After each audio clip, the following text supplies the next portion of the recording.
Oi, oi! Meu nome é Débora e está começando mais um Papo Devs, um podcast onde eu converso com diferentes pessoas sobre suas histórias e trajetórias na justiça restaurativa e também qualquer outro assunto que dê na telha. Hoje eu tô aqui para falar com a Carolina Fetter. Ela é psicóloga, facilitadora de justiça restaurativa, ela ama ver filmes e se considera uma sonhadora. Se ajeita aí, pega seu café e bora bater esse papo com a gente. Oi, Carol, seja muito bem-vinda ao Papo Devs de hoje. Eu estou muito feliz com a sua presença aqui. Espero que esse papo seja muito gostoso para todo mundo ouvir. Seja bem-vinda.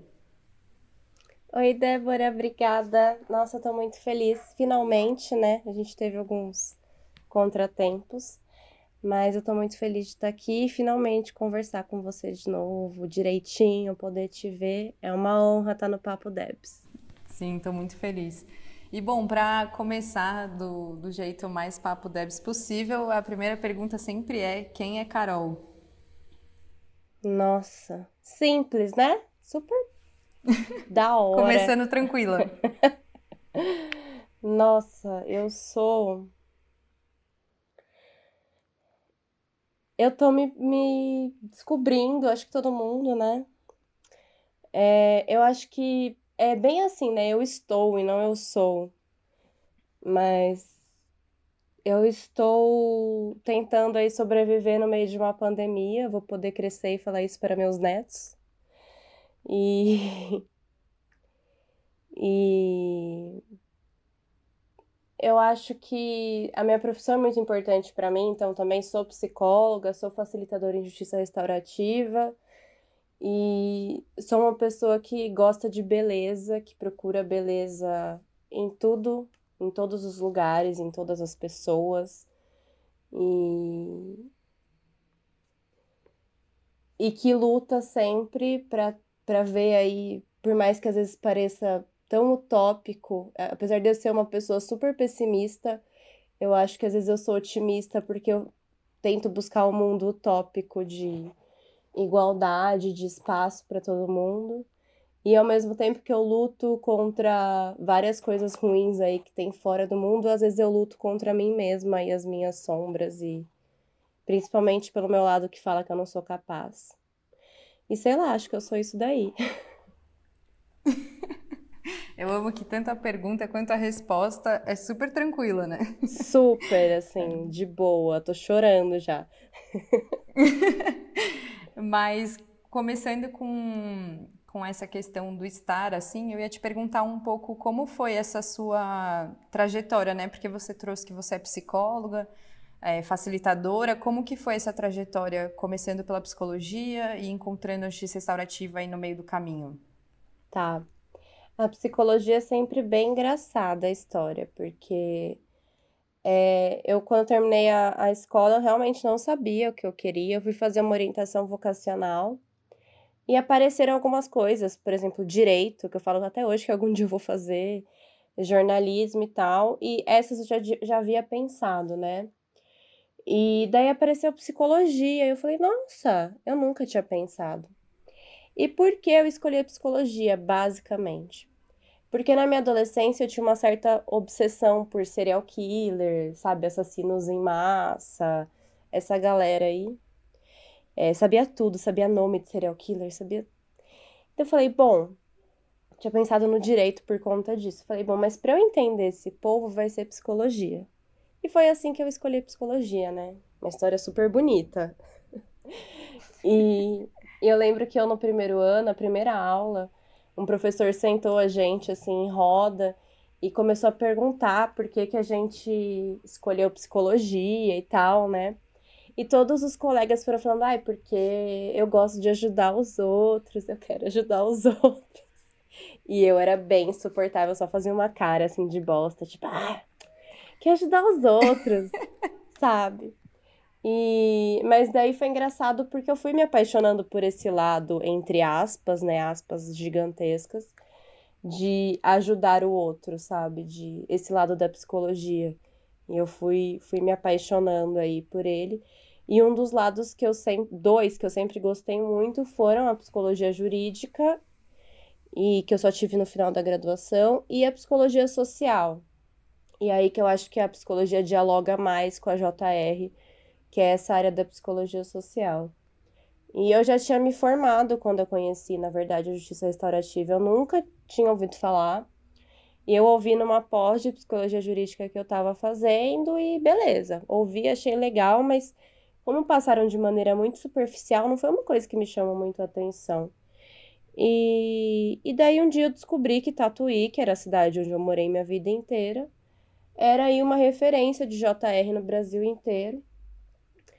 E fui atrás para descobrir. E o engraçado é que daí eu descobri que uma pessoa que tinha cuidado de mim na minha escolinha, a minha primeira escolinha que eu entrei quando eu tinha 1 ano, era uma das pessoas que trabalhavam com justiça restaurativa, que era a Elo Borges. E ela ficou sabendo, eu nem lembro direito, foi pelo meu pai. Gente, cidade pequena, Tatuí, é assim mesmo. E logo em seguida ia ter um curso da Mônica Mumi, um curso de formação de facilitadores lá em Tatuí. E ela me convidou, e assim, imagina, a última vez que ela me viu, eu tava de fralda. E ela deu esse voto de confiança. E é aquilo, né? Tudo bem que na JR a gente fala que tem que falar em primeira pessoa, mas eu vejo essa experiência geral, transformadora da JR nas pessoas, sabe? Aquele, sei lá, como se você olhasse tudo com uma perspectiva nova, né? E acho que é isso, assim. Daí nessa formação eu já, sei lá, no primeiro dia eu já fiquei encantada, porque por ser da psicologia, alguns conceitos eu nunca tinha entrado em contato diretamente, assim, mas a própria ideia de punição sempre me pareceu muito errada. Mas eu nunca tinha visto uma alternativa para ela, sabe? Então foi um encontro e foi assim, encontro atrás de encontro em cada aula, e daí eu já sabia que era isso que eu queria, assim, e que eu amo psicologia, mas a JR me contemplava em algumas coisas que a psicologia não contemplava, sabe? Você pode contar um pouco assim do que seriam essas coisas que a JR te contempla e que você não tinha achado na psicologia? Claro. Uma das coisas que eu mais gosto é, por exemplo, quando estamos como facilitadores, como guardiões, enfim, e a gente pode se entregar nesse sentido de mostrar a nossa humanidade e mostrar, por exemplo, chorar, uma coisa simples, né? Eu lembro que na segunda formação que eu fiz, não tinha ficado muito claro isso. Uma menina foi perguntar, né? Mas facilitador pode chorar, né? E daí eu me intrometi e falei, não, deve, chora. E eu gosto muito disso, sabe? Porque a psicologia, é claro que há psicólogos e psicólogos, mas a origem da psicologia sempre foi de muito controle, né? É uma coisa opressora, e veio da medicina, que também vem dessa parte do detentor do saber, né? Nossa, o psicólogo sabe, ele que vai trazer as respostas para você e vai te curar e tal. E eu não gosto dessa posição de detentor do saber ou, né, de superioridade. E eu gosto muito disso da JR, de poder me colocar como igual, apesar de não ser fácil, né? Eu sei que às vezes na JR a gente cai nessa armadilha de se colocar como superior também, mas eu acho muito bom que a JR propõe isso logo de cara, né? Dessa igualdade, essa horizontalidade. Então, eu acho que me contempla muito nesse sentido, assim, é o que mais me encanta. Eu ia falar que eu acho que quando você fala que vem da medicina e da psicologia, né, que tem Aham. esse lugar de detenção do saber, eu fico pensando que eu me identifico muito enquanto, nossa, no direito também é muito assim, né, de o advogado saber o que tem que fazer, enfim. E aí eu fico pensando se isso não tem a ver muito mais como uma cultura, né? Da questão da academia, das faculdades, da questão do método científico e essa detenção do quem conhece e faz o método científico é quem sabe o que tem que ser feito. Então, enxergo muito quando você traz isso, eu pensei, nossa, no direito é igualzinho. E fiquei pensando se não é assim em todas as profissões que tem, porque a gente vive numa lógica, né, de detenção do saber, de eu sei, então eu sei o que é melhor para você. Seja se é em relação à sua saúde, à sua educação, aos seus conflitos, como no direito, ou na psicologia, como a sua saúde mental. Então, como é curioso, como é uma cultura e como é difícil, como você mesma disse, que a JR propõe você sair desse lugar, né, de detenção do saber e se colocar como uma pessoa que está ali também construindo junto com aquelas pessoas. E que eu lembro que no começo eu achava muito esquisito admitir que eu não sabia. Para mim era Uhum. muito esquisito chegar na JR, tá fazendo algum processo de conflito e virar para as pessoas e falar, bom, não sei o que fazer agora. E as pessoas ficarem, nossa, como que a facilitadora não sabe, né? E ao mesmo tempo que foi desafiador, me trouxe um lugar muito humano de poder não saber, porque eu não sei tudo e não sei o que é melhor para as pessoas, né? Então, fico muito feliz, assim, de você trazer isso na sua fala. Sim, nossa, o poder não saber é tão importante, né? A gente não. A gente sempre tem que saber, né? A gente tem vergonha se a gente não souber sobre um assunto, a gente dá um migué, ou fala ali alguma coisa. Eu sempre tenho visto, já faz um tempo na internet, assim, normalizem o eu não sei. Eu não consigo opinar sobre isso, eu não sei o que te falar. E é muito isso, assim, eu acho que a JR traz isso de tudo bem não saber, vamos descobrir junto. E tudo bem errar, né? Principalmente. Então, eu acho muito importante. E essa é outra coisa que me fascina de qualquer um poder ser facilitador. E aí a minha crítica, né? Já começa a crítica, porque apesar de a gente colocar que qualquer um pode ser facilitador, se a gente for ver a maioria dos facilitadores, por exemplo, eu não tenho dados, né? Claro, Débora, eu não sei te falar agora. Mas com certeza tem alguma formação, né? A gente não vê tanto, assim, a gente não tem tanto contato com facilitadores que não têm alguma formação, alguma graduação, né? Então, é isso que é bom também, tirar esse poder da academia em si, né? A gente não tá falando que estudar não é importante, mas não dá pra ter só esse discurso, né? Essa hegemonia de que essa relação de poder mesmo, né? De quem tem graduação, enfim, tem acesso e acaba, como que fala, fazendo uma manutenção desse sistema, né? E eu acho que isso se conecta muito com algo que é uma coisa que, para mim, é muito importante, que eu venho cada vez mais tentando me aprofundar, que é. Eu acho que essa perspectiva que você traz, que para mim também é muito real, de encontrar sempre facilitadores e facilitadores com alguma graduação, né, acadêmica, eu acho que essa perspectiva, ela só existe porque a gente olha para a justiça restaurativa aqui no Brasil com uma perspectiva muito estrangeira, né? Com uma perspectiva muito de uma estrutura que foi importada. Porque se eu paro para pensar, por exemplo, sei lá, na pesquisa que eu fiz no mestrado, partiu de uma mãe de santo do candomblé.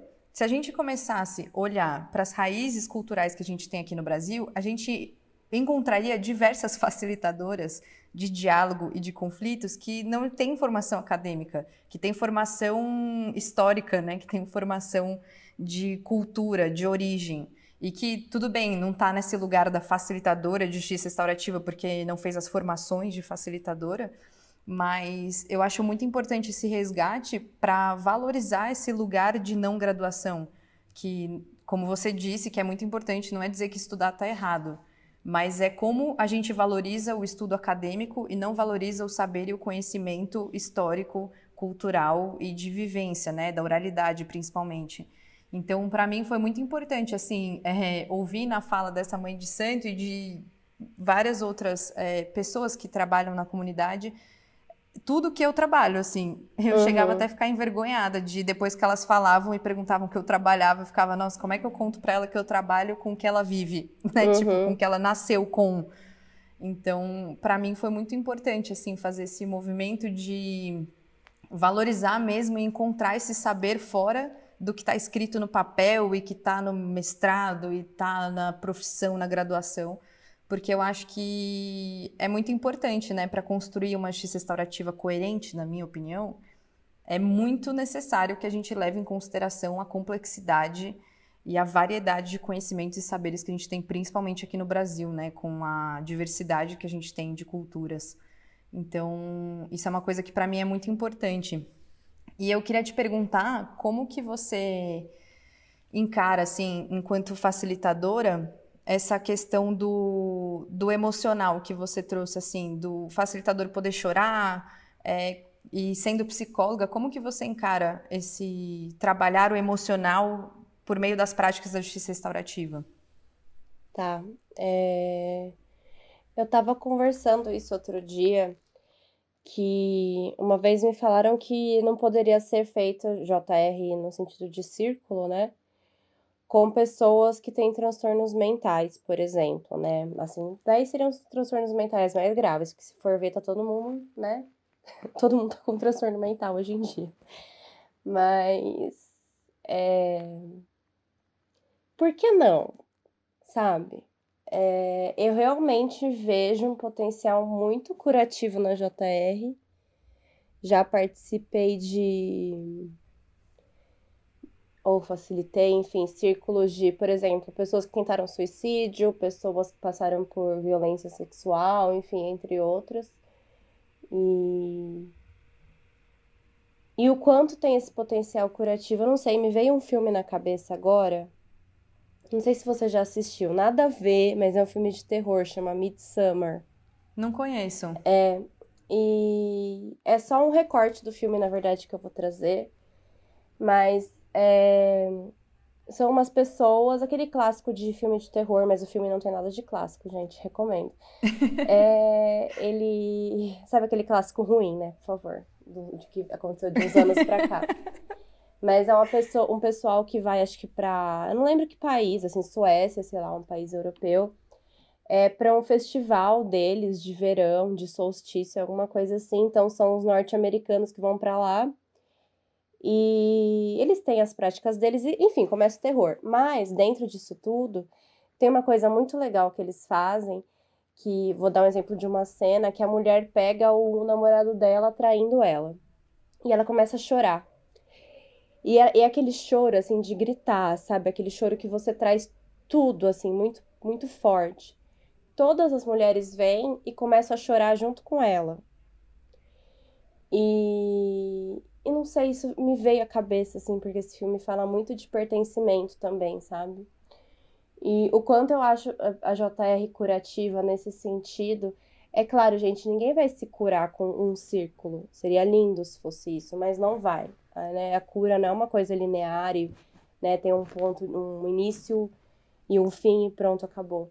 Mas o quanto é positivo você ver pessoas, às vezes, que passaram pela mesma situação que você, ou pessoas que estão dispostas a te ouvir, ou o simples ato de falar, né? Na psicologia mesmo a gente fala o quanto é potente você poder falar, né? Às vezes o terapeuta não precisa fazer nada, entre aspas, né? É mais você ouvindo a sua própria voz. E eu fico pensando na JR desse lugar, assim, dessa cura pela fala, mas também de você entrar em contato com outras realidades, sabe? Nossa, eu não sei se eu respondi sua pergunta. Eu fui, voltei, não sei se eu respondi. Eu acho que a ideia é justamente essa, ir, voltar, continuar, Uhum, parar, porque não tem sim. resposta certa, né? Tipo, resposta fechada. Eu acho que a ideia é justamente trazer o que tá vivo aí pra você. E pra mim faz muito sentido pensar nessa questão da cura como um processo, né? E não como algo pontual. E Uhum, participou de uma atividade, né? De um procedimento de justiça restaurativa e, nossa, eu tô curado. Porque isso me traz muito a ideia que a justiça restaurativa fala de um novo olhar sobre o que acontece na vida, né? Que a gente costuma olhar muito pelo resultado, né? Pelo que vai, qual que é o sim. resultado disso, o que eu ganho com isso, ou eu quero me curar, bom, então e aí, já tô curado? Nesse lugar mesmo de rapidez e de curas milagrosas, e a JR, ela sempre me convidou muito a entender a vida como processo, né, a entender a vida em si como processo. Então, um processo de cura, cuidar de um conflito é um processo, não é, vou lá e resolvo. Cuidar ter o meu autocuidado é um processo, não é um dia que eu me cuido e aí, nossa, tô ótima de autocuidado, né? Tipo, um processo diário de me autocuidar e que faz com que baixe um pouco essa questão de, sei lá, talvez eu possa chamar isso de uma ansiedade de completar e dar check nas coisas, que Uhum. é muito uma realidade que eu encontro muito na minha vida, de preciso dar check nas coisas e preciso ir pro próximo. E eu me pego muitas vezes, assim, em processos de cura e de relações que eu gostaria de que fossem de outra forma, eu falando, já conversei com a pessoa, e aí, resolveu? E não, né? A justiça restaurativa vai dizer que é um trabalho imenso você se dispor a trabalhar esses processos, né? Se dispor a viver esses processos. O que me leva para trazer um ponto aqui que eu queria ouvir sobre, que é quando as pessoas falam que justiça restaurativa é super fofa, sabe?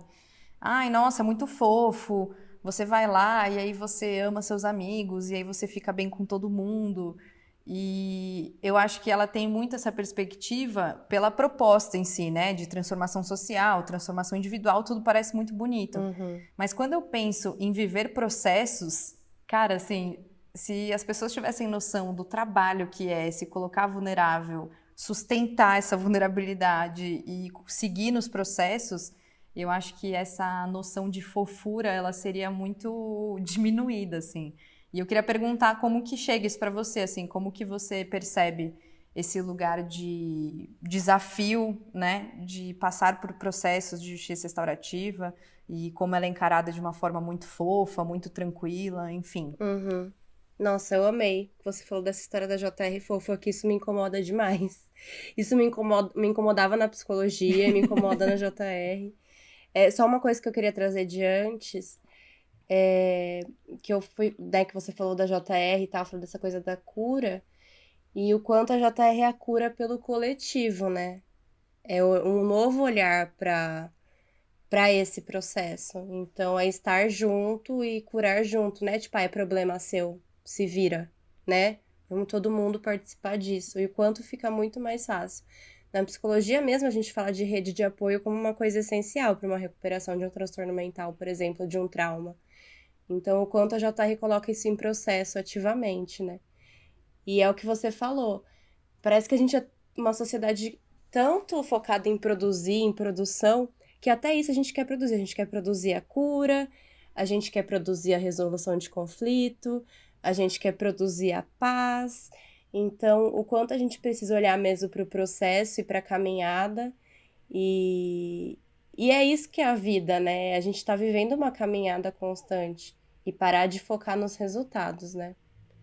Mas voltando para a JR fofa, é, sim, me incomoda demais quando falam isso. E eu costumo falar que uma das coisas que eu mais amo na JR e que mais me emocionam e me tocam é o quanto a JR olha para nossa sombra. Eu falo que parece que a JR pega a nossa sombra e coloca no colo, sabe? Pra acalmar, pra. Eu não sei, sabe Harry Potter? Você assistiu Harry Vou te Potter? dizer que eu não tenho muito essa referência, Ai, mas meu Deus! Tá bom, mas eu vou tentar explicar. É, traz um contexto. bom, você sabe o vilão, Voldemort, você sabe quem é. Sim, Tá, então, tudo sim. bem. Tem uma cena, assim, acho que é do último filme, que é muito icônica, assim, que o Harry, ele acha que ele tá morto, e ele meio que tem uma conversa com o Dumbledore, que é o professor lá, fodão de Hogwarts e tal. E quando ele tá tendo essa conversa num lugar, ele encontra o Voldemort, ele como se ele fosse um bebê, assim, um feto que tinha acabado de nascer, magro, assim, uma figura bem nojenta no chão, assim, super vulnerável. Eu tenho a impressão que é como se, sabe, como se a nossa sombra fosse isso. E a JR vai lá e pega esse bebê e, né, esse bebê bizarro, enfim, olha as analogias da pessoa. Mas eu tenho a impressão que a JR faz isso, ela pega a sombra e pega no colo e nina e fala que tá tudo bem, sabe? Porque chega da gente querer esconder as sombras e varrer tudo pra debaixo do tapete, sabe? A gente tem feito isso desde sei lá quando. e o que tudo isso já causou, sabe?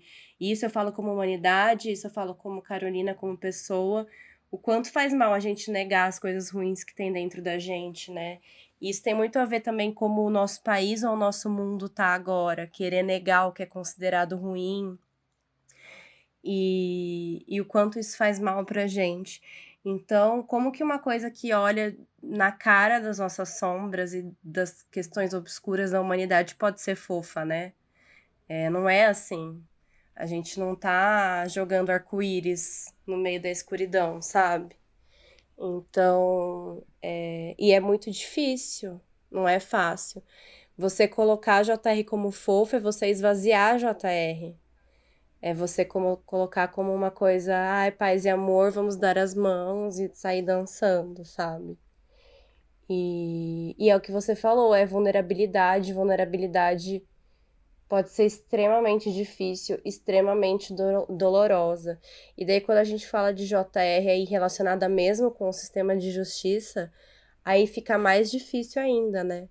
Porque você lida com as pessoas que sofreram as piores coisas possíveis, que nem sempre são as vítimas, né? Imagina sei lá, você lidar com uma pessoa que ficou presa aí não sei quantos anos, enfim. E não é fofa. É muito difícil pra mim ouvir isso, sabe? E eu acho que é por isso que muitas vezes a JR é tão negada, é tão atacada, porque ela é difícil. Porque não é fácil você se deparar com toda essa podridão da humanidade, podridão no sentido de sistema, o que o sistema faz com as pessoas e o quanto de sofrimento tem no mundo, porque JR é isso, é olhar para sofrimento, é olhar para injustiça, é olhar para muita dor. Eu queria que fosse fofa, mas não é. Eu sinto que... Nossa, eu tô extremamente impactada com o que você trouxe. E o que eu queria complementar, assim, é que, pra mim, a fofura, ela fica muito num lugar de superficialidade, sabe? Pra mim, fofo, eu acho que é o que a gente vem fazendo, sabe? Não, imagina, eu não tenho isso, eu não sou isso, não, imagina. Que é nesse lugar do ser cordial e ser Uhum. educada.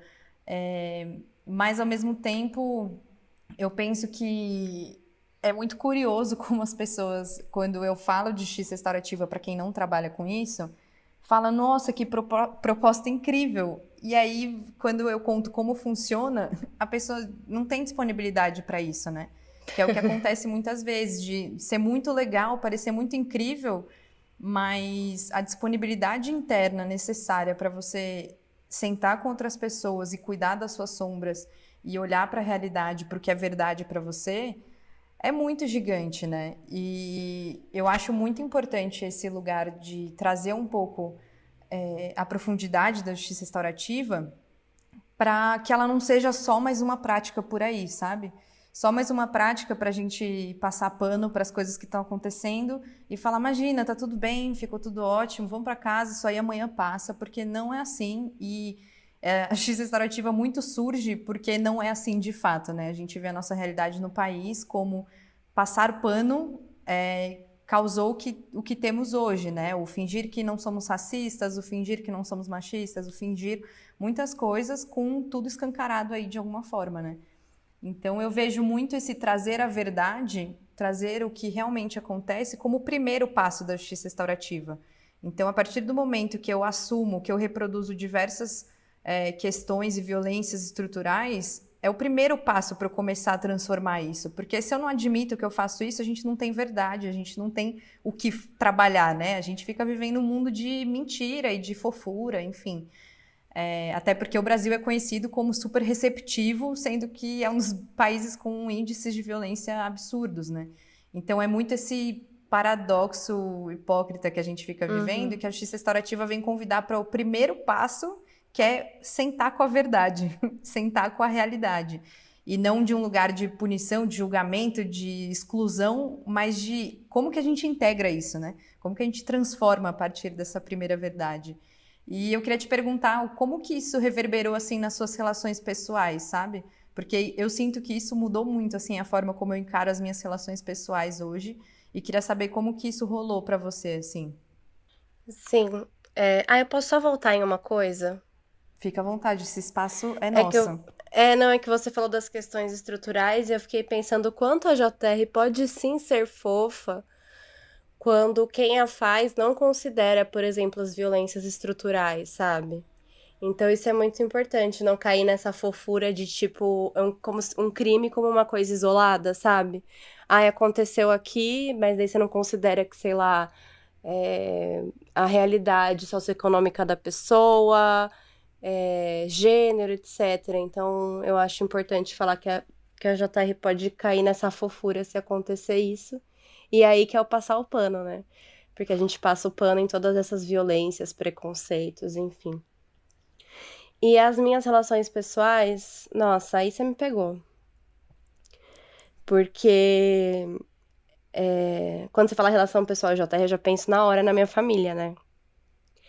E eu tenho uma relação muito, muito, muito difícil com os meus pais. Sempre tive, assim, desde que eu me lembro por gente. E, e acho que isso me conecta muito com a JR. Depois também a gente, qualquer coisa, volta nisso, mas dessas pequenas violências que quando você é criança você nota, mas a sociedade não vê como violência. Não sei se isso fica claro. Mas. E eu nunca fiz um círculo com a minha família. Pra falar que eu nunca fiz, eu fiz um círculo no Natal do ano retrasado. E foi muito bom, porque foi, na verdade, um círculo de celebração, né? Tava todo mundo junto, não só minha família nuclear ali, mas todos os meus primos e tal. E todo mundo gostou muito, assim, eles ficaram bem impactados. Mas eu nunca nem tentei um círculo para discutir alguma questão mais importante, assim, eu não tenho coragem. Eu não consigo. É uma coisa que já passou pela minha cabeça muitas vezes, mas eu não consigo. Mas para além disso, assim, olhando mais para trás, quando a gente faz psicologia, a gente lida muito com a palavra empatia, né? A gente é meio que, entre aspas, treinado para ter empatia e tal. E quando eu fui fazer a minha primeira formação lá de JR, eu, nossa, né, sou psicóloga, me achava uma pessoa empática. E daí veio um. Exatamente. Meu, veio a JR me deu um tapa na cara, tipo, acorda, querida, sabe? E eu percebi que eu não era empática, porque eu era empática com, sei lá, pacientes e tal, mas não com as pessoas à minha volta. Eu me vi muito mais gentil, muito mais. Gentil no sentido de olhar para o outro de forma mais gentil e de buscar ser mais empática. Isso, assim, com pessoas no dia a dia, sabe? E uma coisa que mudou muito em mim é de querer escutar. Eu gostava de escutar, né? Obviamente eu tava numa profissão que era assim, mas hoje em dia parece que as histórias são muito mais valiosas pra mim do que eram antes, sabe? Seja qual for a história, assim. Então eu sempre falo, não, escuta, sabe? E não adianta, empatia, essas coisas são exercícios diários. Se a gente não treinar, é igual um músculo, sabe? Atrofia. A gente tem que estar sempre atento para colocar isso no nosso dia a dia. E não tem a ver com relações, mas isso mudou muito em mim também, que foi a questão das violências. Não, tem a ver sim. O quanto a JR legitimou algumas coisas que eu sentia. Então eu falo que é como se eu já soubesse que era JR, mas eu não sabia que tinha nome, sabe? Ou como se eu sentia que algumas coisas estavam erradas, mas a JR veio e me falou: realmente, isso não tá legal, sabe? E isso me tirou um pouco de um lugar de solidão, sabe? E, nossa, tô falando muito, sabe? E, e isso foi muito importante pra mim, assim, pra às vezes olhar e ser mais gentil comigo mesma também, sabe? Realmente isso foi violento, tá tudo bem você ficar chateada, realmente isso não foi legal. Ao mesmo tempo que me coloca no lugar de ver as minhas violências e, E aí já entra de novo na parte das sombras, né? De olhar para as minhas sombras também. E eu acho que foi o que mais mudou, assim, essa parte de histórias, empatia. Talvez tenham mais coisas, mas eu acho que a gente vai acabando incorporando e não percebe. Mas, e o que eu percebi também, que daí a minha relação comigo mesma, é que a pessoa com quem eu sou mais violenta sou eu mesma. Eu sou muito violenta, eu acabo comigo diariamente, me torturo. E eu acho muito importante quanto a JR traz esse olhar também para JR, a comunicação não violenta também, né? De você ser mais gentil, ter mais compaixão com você, ser mais empático. E isso também foi muito importante para dar uma visão geral da minha vida, né? Uhum. Acho muito importante tudo isso que você trouxe, porque tudo isso me conecta muito com o convite que a justiça restaurativa faz para aquilo, primeiro que você falou no nosso papo, sobre essa participação ativa, né, da facilitadora nos processos. Então, a justiça restaurativa, para mim, ela me convida a uma participação muito ativa nessa profissão ou nessa filosofia, enfim. De me implicar mesmo nas coisas, então de me conhecer, de entrar num processo de autoconhecimento, de entrar num processo de autocuidado, de entrar num processo de investigar as minhas relações. E aí acho muito importante colocar que eu não entendo isso como uma obrigatoriedade de que você vai resolver tudo, até porque a gente falou de processos, né? Mas de consciência mesmo. Eu acho que você trazer a relação dos seus pais como algo que você não tem coragem de fato, né, fazer alguma prática de justiça restaurativa, não quer dizer nada para além de você estar cada vez mais consciente dos seus limites, né?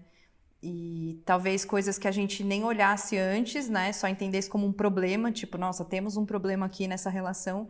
Agora nossa, temos um problema, mas eu não tenho coragem. Tipo, onde que tá esse medo? Tipo, do que eu tenho medo? Enfim, essa investigação, quanto mais ela é feita, né, e mais exercitada, mais as coisas vão se abrindo e não necessariamente para uma resolução em si, como a gente entende resolução, né, que é todo mundo ficar bem com tudo, mas para um encaixe melhor, né, de quem a gente é, com quem as pessoas são de fato, com a verdade de cada um. Então, eu me identifico muito nisso que você trouxe, da modificação de como eu me enxergo, de como eu acho muito importante eu cuidar de mim do jeito que eu falo para os outros cuidarem, né, deles, de, não, porque a justiça restaurativa fala do autocuidado, mas, cara, será que eu sei me cuidar? Eu sei o que é isso? E não que eu tenha que ter a resposta, mas que eu esteja querendo, né, aprender sobre isso, que eu esteja querendo me investigar em relação a isso. Então, eu acho que tudo isso gira muito em torno da implicação, né, da gente nesse trabalho. Tipo, como que eu me implico ativamente para olhar minhas sombras, para me acolher, para me entender, para fazer essa transformação comigo, né? Porque se eu falo de transformação e não tento fazer comigo, eu sinto que virou palestra só, sabe? Não virou experiência, não virou história. E é isso. Eu tô muito triste de dizer que nosso papo tá acabando, porque eu queria ficar aqui 10 horas, principalmente com essas referências de filme, que eu amei. Aleatórias, Aprender né? um pouco. Super Não, eu aleatórias. amei aprender um pouco de justiça restaurativa com filme, assim, primeira vez eu amei. E para terminar, né, como também é costume, queria perguntar assim, se você consegue dizer em uma frase assim, o que é justiça restaurativa para Carol? Uau! Silêncio. Eu não pensei nisso, eu não pensei no que eu iria responder. Eu falo que é sempre tão Aí que fica difícil. bom. Eu falo que é sempre tão difícil definir JR. Eu acho que JR é um lugar onde. Nossa, uma frase só, né? JR é um lugar onde todos são bem-vindos e todos, eu digo, as sombras, a luz, e onde tem lugar para todas as histórias, todas as formas de ser. E é um lugar de transformação, eu acho. Acho que é isso. Nossa, começando impactada e terminando impactada, porque é assim que eu gosto. Queria te agradecer muito, Carol, por você ter aceitado o convite, por você também fazer parte disso tudo, pela parceria de sempre. por me inspirar muito com esse papo e com tantos outros que a gente tem. E queria deixar aqui esse espaço aberto também para, se você quiser falar sobre o seu perfil, que as pessoas possam te procurar, entrar em contato com você, saber mais do seu trabalho. E, enfim, eu queria te agradecer de todo o coração por esse papo incrível. Não, se vocês quiserem me procurar, pode, acho que pelo Instagram mesmo, é @carolinafetcher, daí vocês procuram como escreve aí na descrição. E vai ser uma honra conhecer todo mundo. Eu amo as trocas pelo Instagram. As pessoas falam tão mal de rede social, mas o Instagram tem sido muito positivo para mim, para conhecer gente nova, me manter conectada com pessoas como a Débora, por exemplo. Muito obrigada, Carol. E muito obrigada a você que ouviu. Se quiser acompanhar mais, me segue no Instagram lá no @papodevs e daqui 15 dias sai um episódio novo. Um beijo!